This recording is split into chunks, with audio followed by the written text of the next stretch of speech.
capítulo 64. Vamos ler alguns versículos. Logo nós vamos meditar um pouquinho na palavra do Senhor. Glória a Deus. Diz assim: Ó Senhor, se fendesses os céus e descesses, se os montes se escoassem diante da sua face, como quando o fogo inflama a lenha e faz ferver as águas, para fazeres notório o teu nome aos teus adversários, assim as nações tremessem na tua presença. Quando fazia coisas terríveis que não esperávamos, descias e os montes se escoavam diante da sua face, porque desde a antiguidade não se ouviu, nem com ouvidos se percebeu, nem com os olhos se viu um Deus além de ti, que trabalhe para aquele que nele espera. Glória a Deus. Amém. Olha o versículo 4 de novo. Porque desde a antiguidade não se ouviu, nem com ouvidos se percebeu, nem com os olhos se viu um Deus além de ti, que trabalhe para aquele que nele espera. Vou tomar o seu assento. Aleluia. Aleluia. Graças a Deus. Glória a Deus. Meus irmãos, hoje em dia, e desde o começo da humanidade, a gente sempre ouviu e a humanidade sempre precisou se apegar em algo que fosse imaterial. Existe algo no ser humano que ele precisa se apegar em coisas que ele não vê. Alguns estudiosos dizem, pastor, que se você pegar um ser humano, levar ele para um lugar deserto, ele vai procurar adorar alguma coisa naquele lugar. Ele vai adorar a vaca que dá leite, ele vai adorar o coqueiro que dá coco com água dentro. O ser humano sempre vai buscar um escape espiritual para a sua vida. Um congresso de teologia que nós participamos certa vez, tinha um missionário participando e ele deu uma palestra dizendo que ele estava no Chile, em um lugar muito remoto, muito distante, que a língua castelhana, chilena, não havia chegado naquele lugar. As pessoas nunca tinham sido visitadas, nunca tinham recebido nenhuma pessoa com aula, com escolaridade naquele lugar. Então a única coisa que eles conheciam era a cultura dos pais deles. E na cultura dos pais deles, eles adoravam ao Deus que fazia as flores brotarem na primavera e darem as suas pétalas. Então todas as vezes que chegava a primavera e as flores começavam a abrir os seus botões, eles davam as mãos em volta daquilo e eles louvavam ao Deus que tinha criado aquelas flores ali naquele lugar. Então, mesmo que as pessoas não conheçam o Deus que nós conhecemos, a alma delas busca alguma coisa, busca ter algum contato com algo que a mente não pode entender. E isso é muito fácil de ser explicado. O homem, você, eu, somos formados por corpo, por uma alma e por um espírito. Nós somos formados, nós somos triunos. Somos três em um só. Dentro do seu corpo existe a alma que habita junto com o seu espírito. E o seu espírito é a janela que comunica com o mundo espiritual.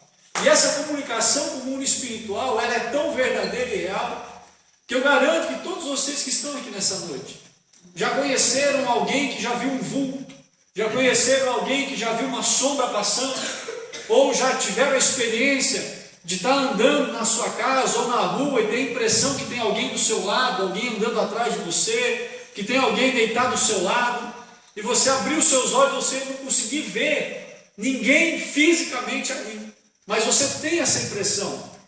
Ou simplesmente, às vezes você está em algum lugar, você está fazendo alguma coisa, você sente aquele arrepio, que parece que passou alguém por trás de você, e você olha, procura e você não vê ninguém. É porque o Espírito que habita em nós, ele tem essa janela, ele tem esse contato com o mundo que é espiritual. espiritual. E é dessa maneira que Deus se comunica conosco. Quando Deus quer falar conosco, quando Deus tem alguma palavra para nos dizer, Deus usa o Espírito que está dentro de nós, que comunica com a nossa alma, que é a nossa vontade, e aí então nós podemos transmitir aquilo que Deus falou.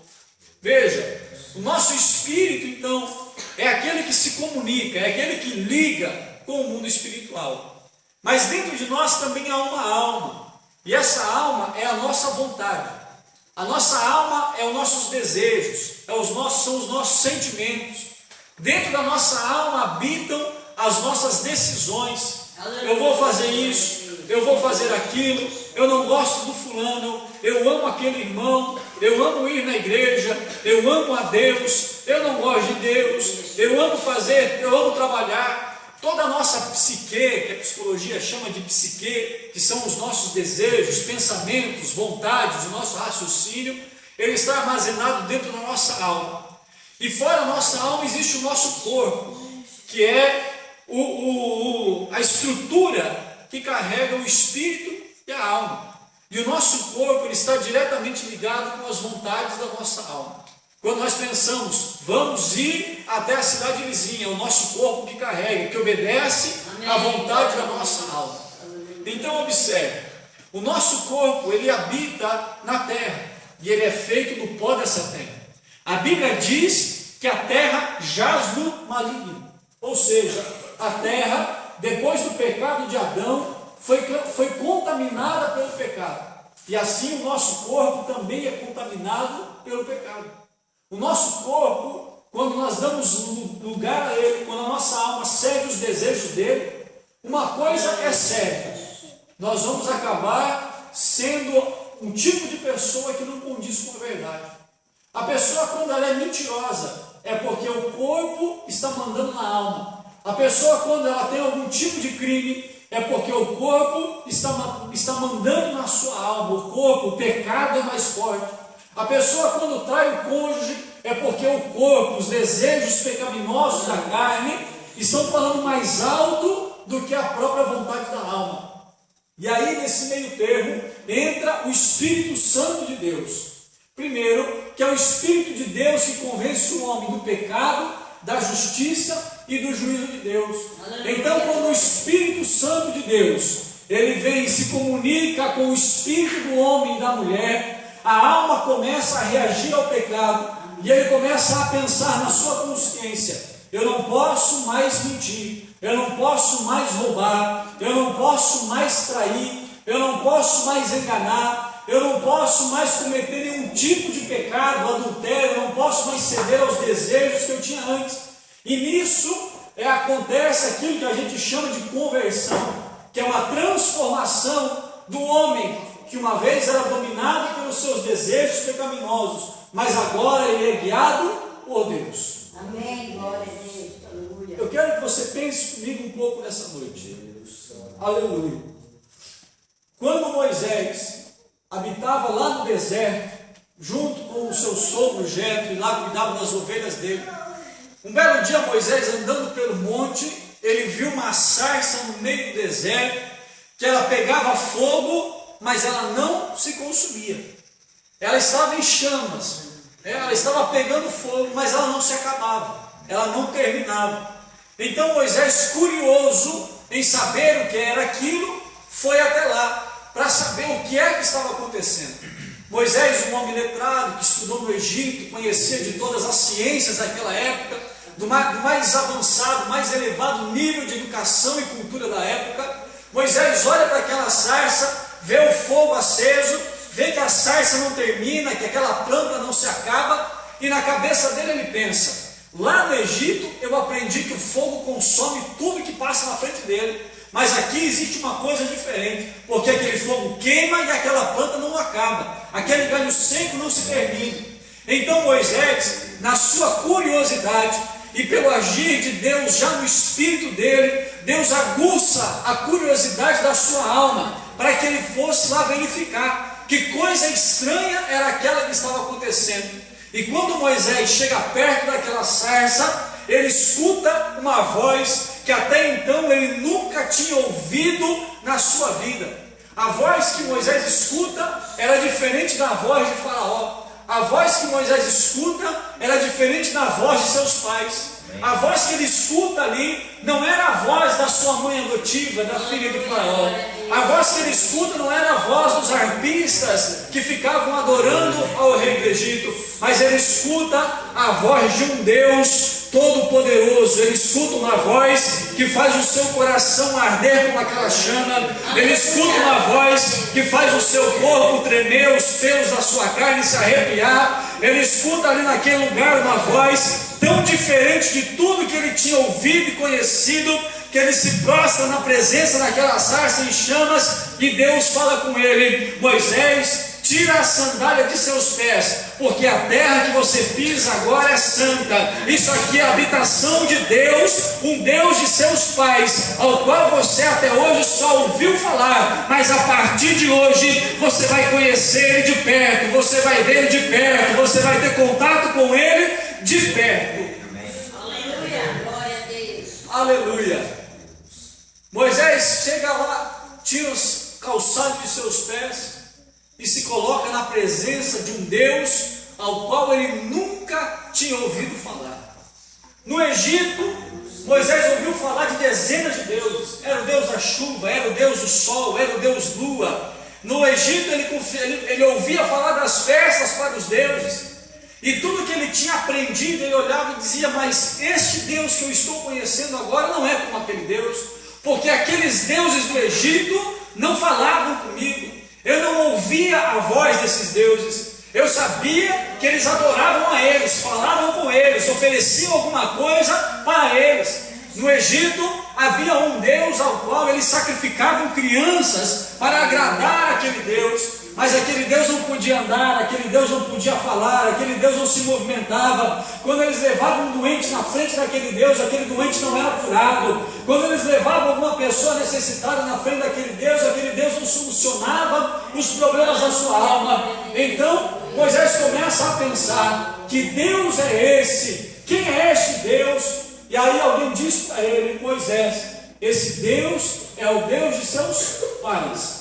Esse Deus é o Deus de Abraão, é o Deus de Isaac e é o Deus de Jacó. Este Deus não é como os deuses que você conheceu, que tem boca, mas não falam, que tem pés, mas não andam, que tem mãos, mas não tocam, que tem olhos, mas não veem, que tem ouvidos, mas não ouvem, que tem nariz, mas não pode sentir o cheiro. O Deus que está falando contigo, ele é diferente, porque este Deus, a palma da mão dele carrega o mundo, a força da sua palavra criou tudo que você conhece, um pensamento dele é capaz de desfazer a terra. Então Moisés se humilha e ele reconhece: nunca antes se ouviu um Deus como este Deus. Amém. Glória a Deus. Agora, irmão, olha como é o nosso Deus, o Deus a quem Moisés conheceu. Os deuses do Egito, quando eles queriam ou tinham a vontade talvez de sair para algum lugar, alguém precisava colocar ele nas costas e carregar, porque os pés dele não iam adiante. Mas o Deus de Moisés, a Bíblia diz que ele caminha no universo. Aleluia. Glória a Deus. O Deus do Egito não sabia prever as guerras, não dizia para eles: olha, a chuva vai vir, olha, o tempo vai virar, olha, vai vir uma seca. Mas o Deus de Moisés tudo sabia, porque ele guiava o povo pelo meio do deserto. Quando Deus chamou a ele para arrancar o povo que estava preso no Egito, o povo olhou para Moisés e disse: quem é que te mandou aqui? Moisés só disse: o eu sou me mandou aqui, e eu sou o que sou. Deus não era, e Deus não vai ser. Deus é, porque Deus habita na eternidade. Deus não envelhece, Deus não passa o seu tempo, Deus não fica esquecido, Deus não passa o tempo, Ele não fica fraco, Ele não fica triste, Deus não fica abalado, Deus não tem um sentimento, não existe nada que nós possamos fazer que vai pegar a Deus e vai dizer: olha, a partir de agora você não é mais o Deus, você não tem mais o poder. Nada que nós façamos tira o poder de Deus, porque Deus é onisciente, Deus sabe de todas as coisas. Você nunca se perguntou, irmão, como é que tantas coisas às vezes dão certo por acaso na sua vida? Você diz, meu Deus, mas estava dando tudo errado, estava dando tudo atravessado, nada dava certo, daqui a pouco, de onde você menos espera, aparece uma saída. É porque Deus é onisciente. Deus não conhece apenas o seu hoje. Deus não conhece apenas o seu passado.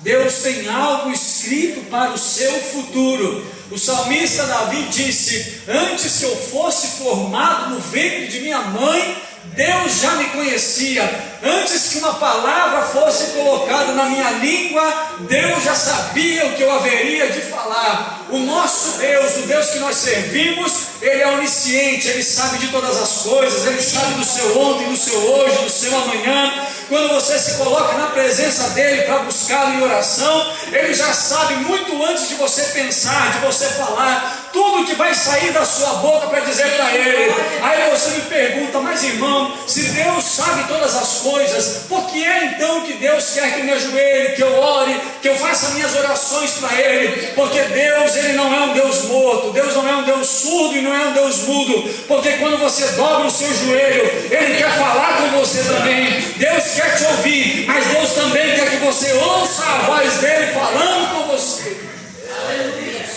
Nosso Deus, irmão, é um Deus vivo. O Deus que a gente prega, o Deus que a gente fala, o Deus que a gente sente, não é um Deus morto, não é um Deus que precisa de auxílio. Ele tem todo o poder na sua mão. A Bíblia fala que foi Ele que criou todo o universo, tudo que nele há. A Bíblia diz que Ele sustenta o mundo pela sua palavra. A Bíblia diz que a sua mão pode sustentar, Ele sustenta o mar, Ele segura o mar na concha de sua mão. O nosso Deus não pode ser medido, o nosso Deus não pode ser limitado. O nosso Deus, Ele não pode ser esquadrinhado na sua dimensão, porque Deus é infinito. Ele é infinitamente maior do que aquilo que nós pensamos, aquilo que nós dizemos. Aquilo que eu estou falando aqui nessa noite a respeito de Deus é apenas uma centelha da sua existência, é apenas um pedaço do que a minha mente pode pensar a respeito de Deus. A nossa mente é limitada, mas o nosso Deus, Ele é muito maior do que aquilo que nós pensamos. A Bíblia diz em Efésios 3:20 que Deus pode fazer muito mais abundantemente além daquilo que nós pedimos ou pensamos.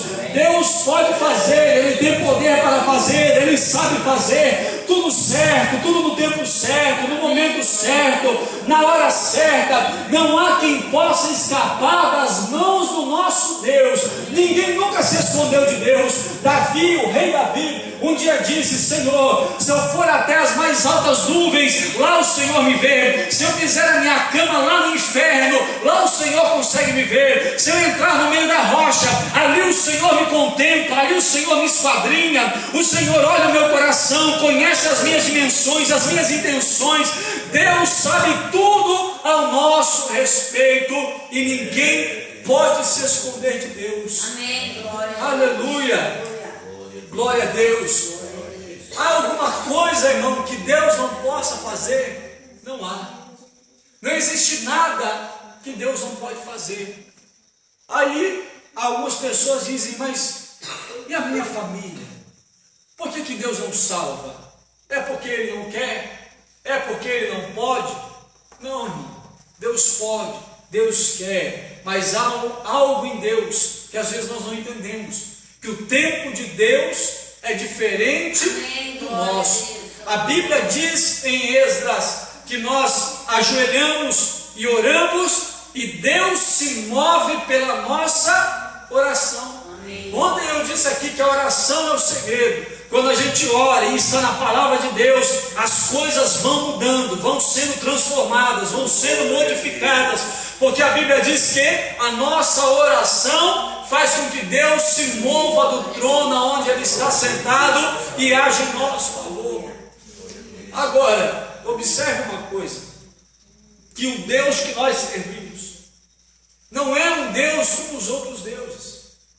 Quando Isaías começa a escrever esse versículo, ele olha para os deuses que estão na Babilônia. Astarote, Baal, Azera e tantos outros que ele tinha, a deusa Diana. E ele fala: esses deuses nunca abriram o mar vermelho, esses deuses nunca ressuscitaram o morto, esses deuses nunca fizeram com que o mundo parasse e o dia fosse mais largo, mais comprido. Esse Deus nunca mandou fogo do céu e queimou os inimigos de Israel. Ele começa a comparar os deuses de toda a antiguidade. Ele começa a olhar para eles e diz: olha, esses deuses nunca falaram com esse povo que serve a eles, nunca tiveram comunhão, nunca fizeram nada por eles, nunca transformaram, nunca deram vitória para eles. Mas o Deus de Israel é diferente. Amém. Porque o Deus de Israel, quando o povo ia para a batalha, ele ia diante deles com carros e cavalos de fogo, e lá ele garantia a vitória, dizendo ao seu servo: vai, porque eu sou contigo. E quando Deus dizia: vai, porque eu sou contigo, o povo ia para a batalha e Deus pelejava por eles. Por isso eu digo: você pode ser a minoria, pode estar sozinho, mas com Deus você é mais. Com Deus na direção nós somos mais fortes, com Deus na direção nós podemos mais. A Bíblia diz que maior é aquele que está em nós do que aquele que está no mundo. Quando nós estamos no centro da vontade deste Deus, não há nada diante de nós que permaneça em pé. Não há barreira, não há muralha, não há corrente, não há nada que segure, porque o nosso Deus, Ele é todo poderoso, Ele tem todo o poder sobre essa terra, e ninguém resiste à voz do Senhor. Aleluia, glória a Deus. Ninguém resiste à voz de Deus. Quando nós víamos na estrada ontem, nós falávamos que Deus fala às vezes tantas maneiras, tantas vezes com as pessoas, e as pessoas endurecem o coração, e alguém diz assim: esse é valente, essa conseguiu, resistiu à voz de Deus. Mero engano, porque a Bíblia diz que aquele que é repreendido por Deus muitas vezes, que endurece o seu coração, é quebrado sem que haja misericórdia. Deus é misericordioso, é a razão de nós estarmos hoje aqui. Jeremias disse que a misericórdia de Deus é nova a cada manhã, e é a causa de nós não sermos consumidos. Se não fosse a misericórdia dele, não estaríamos aqui hoje. Se não fosse o amor dele, não estaríamos aqui hoje.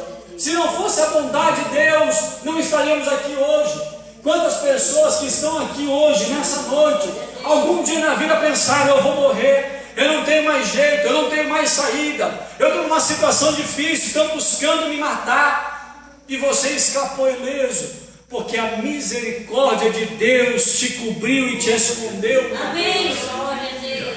Aleluia. Quantas vezes eu passava na BR, viajando pelas estradas, e encontrava alguém acidentado, e eu pensava na minha mente: podia ser comigo. E Deus falava no meu coração: mas a minha misericórdia te guardou mais uma vez. Amém. Glória a Deus. A minha mão te escondeu mais uma vez. Não foi contigo. Quantas vezes, quantos 1000 quilômetros eu andei na BR e nunca tive um pneu do carro furado.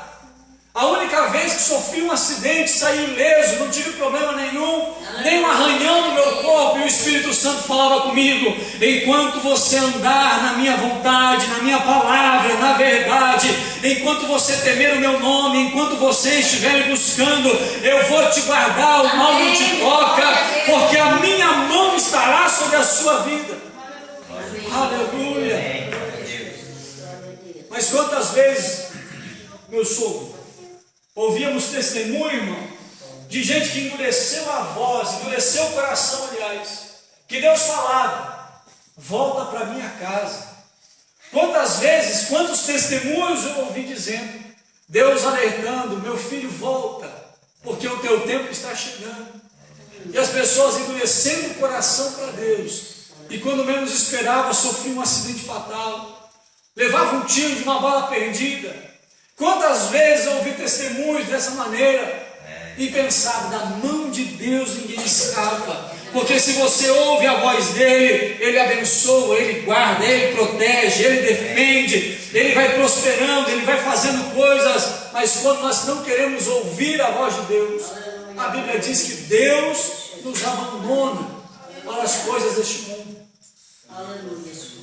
Agora, a Bíblia diz assim: e outra vez vereis a diferença entre aquele que serve a Deus e aquele que não serve, entre o justo e entre o ímpio. Amém. Glória a Deus. Aleluia. No ramo que eu trabalho, eu conheci muitas pessoas ricas, com grande potencial, grandes aquisições, grandes latifundiários, pessoas que tinham dinheiro, irmão, para dar e para vender.